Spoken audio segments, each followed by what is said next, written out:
സങ്കീർത്തനം 77. ഞാൻ എൻ്റെ ശബ്ദമുയർത്തി ദൈവത്തോട് തന്നെ നിലവിളിക്കും. അവൻ എനിക്ക് ചെവി തരും. കഷ്ടദിവസത്തിൽ ഞാൻ യഹോവയെ അന്വേഷിച്ചു. രാത്രിയിൽ എൻ്റെ കൈ തളരാതെ മലർത്തിയിരുന്നു. എൻ്റെ ഉള്ളം ആശ്വാസം നിരസിച്ചു. ഞാൻ ദൈവത്തെ ഓർത്ത് വ്യാകുലപ്പെടുന്നു. ഞാൻ ധ്യാനിച്ച് എൻ്റെ ആത്മാവ് വിഷാദിക്കുന്നു.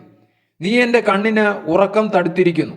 സംസാരിപ്പാൻ കഴിയാതെ വണ്ണം ഞാൻ വ്യാകുലപ്പെട്ടിരിക്കുന്നു.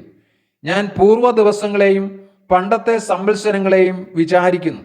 രാത്രിയിൽ ഞാൻ എൻ്റെ സംഗീതം ഓർക്കുന്നു. എൻ്റെ ഹൃദയം കൊണ്ട് ഞാൻ ധ്യാനിക്കുന്നു. എൻ്റെ ആത്മാവും ശോധന കഴിക്കുന്നു. കർത്താവ് എന്നേക്കും തള്ളിക്കളയുമോ? അവനിനി ഒരിക്കലും അനുകൂലമായിരിക്കുകയില്ലയോ?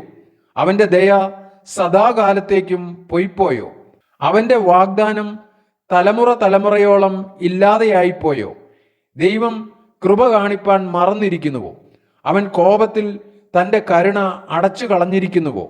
എന്നാൽ അത് എൻ്റെ കഷ്ടതയാകുന്നു. അത്യുന്നതന്റെ വലങ്കൈ വരുത്തിയ സംവത്സരങ്ങൾ തന്നെ എന്ന് ഞാൻ പറഞ്ഞു. ഞാൻ യഹോവയുടെ പ്രവൃത്തികളെ വർണ്ണിക്കും. നിന്റെ പണ്ടത്തെ അത്ഭുതങ്ങളെ ഞാൻ ഓർക്കും. ഞാൻ നിന്റെ സകല പ്രവൃത്തിയെയും കുറിച്ച് ധ്യാനിക്കും. നിന്റെ ക്രിയകളെക്കുറിച്ച് ഞാൻ ചിന്തിക്കും.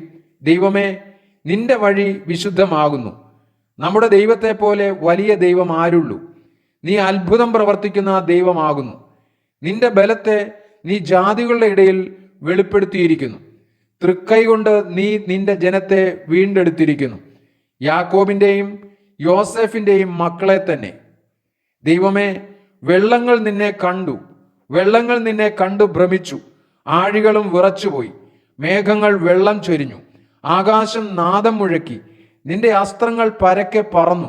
നിന്റെ ഇടിമുഴക്കം ചുഴലിക്കാറ്റിൽ മുഴങ്ങി. മിന്നലുകൾ ഭൂതലത്തെ പ്രകാശിപ്പിച്ചു.